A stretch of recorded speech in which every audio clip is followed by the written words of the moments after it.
Well, let's come to this now. The report, and the latest report that is by StatsSA, shows that corporal punishment is still rife in many schools. This despite its abolition in 1997. According to the report, about 6 in 10 children who experienced corporal punishment by teachers at school in 2019 live within the rural areas. It further found that black African children were 3 times more likely than their white counterparts to report having experienced some form of violence. Statistics South Africa Social Stats Chief Director Solly Molayi joins us now to discuss this matter even further. And Solly, thank you so much for your time and good morning to you.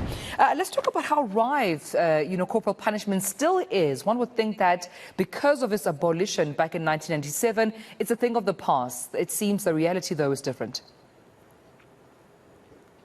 Morning to the viewers.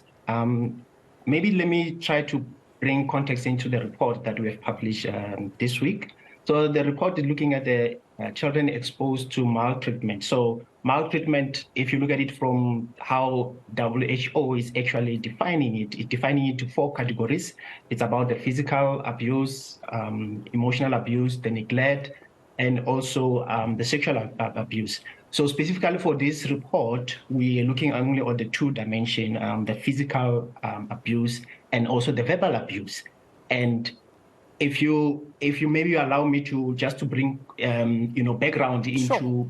Before I answer your question. So if you look at the population of South Africa in 2021, we estimated around 60.5 million South Africans, and about 34% of that population, it's actually a population of children. So you're talking about 20.7 million children.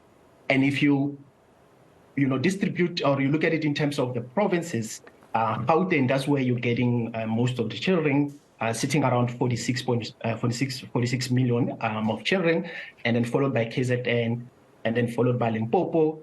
Eastern Cape and Limpopo. Western Cape is sitting at number 5, around 2.1 million. So basically, if you look at those numbers, it tells you that majority of children are actually in Gauteng, and it's actually half of Western Cape, because Western Cape is sitting around 2.1 million. So if I can go back to your questions in terms of the corporal punishment. So the way we have looked at it from our side is that we're using the same surveys that we've been conducting for the past couple of years from the social statistics. So we look at them and say, let's look at and zoom into, any sort of experience of violence that children have experienced. And what we have found is that if you look at between the period of 2009 and up until 2019, and I'm specifically mentioning the period because it's before COVID. So we look at it before COVID, then our percentage, it looks at, our figures actually shows that actually overall, the percentage are actually decreasing from 18.5% of children who indicated that they actually experienced some sort of experience of violence to 8.5%.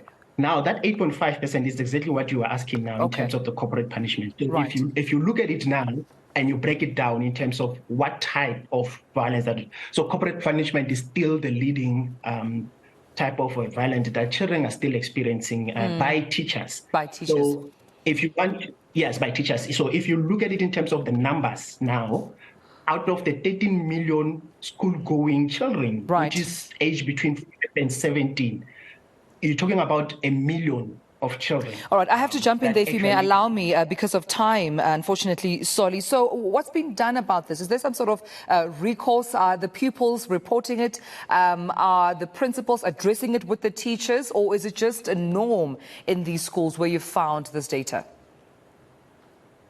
So I think from our side, because we go to the household and we ask whether the household, if children have already experienced this type of crime, this type of violence. So from our side, as a National Statistical Office, what we do, we're working closely with the Department of Education to give them the statistics, to look at it from their own perspective and say, what interventions they can bring in. From the survey side, we didn't necessarily ask whether they have reported to the principals or the teachers. We wanted to just to get a sense of whether in that period where that children have actually experienced it. But we are working very close with all the key departments to make sure that they are aware of the statistics. Yeah. What have you found just in terms of racial demographics as well? Yes, I think in your intro, you already mentioned that what we found is that you find that generally your public schools are the ones that are most likely to experience this type of crimes, violent, compared to the private. And even we found that when you look at it in terms of primary and secondary school, actually primary schools, that's where it's happening. Most of this is sitting around 70.8% compared to 29.2% of the secondary schools. So if you break it down by urban and rural, it's most in the rural space. That's where it's happening. Hence, when you look at the provinces, KZN, it comes on top in terms of the percentage of children who've experienced violence, sitting around 34%, followed by Eastern Cape and Gauteng and Northwest. We'll leave it there, and I appreciate you sharing these stats with us. Solly Molayi, StatsSA Social Statistics Chief Director. Thank you for joining us. I suppose a call for concern that it seems corporal punishment, majority of pupils in primary schools, according to Solly, still experience this in some parts of the country.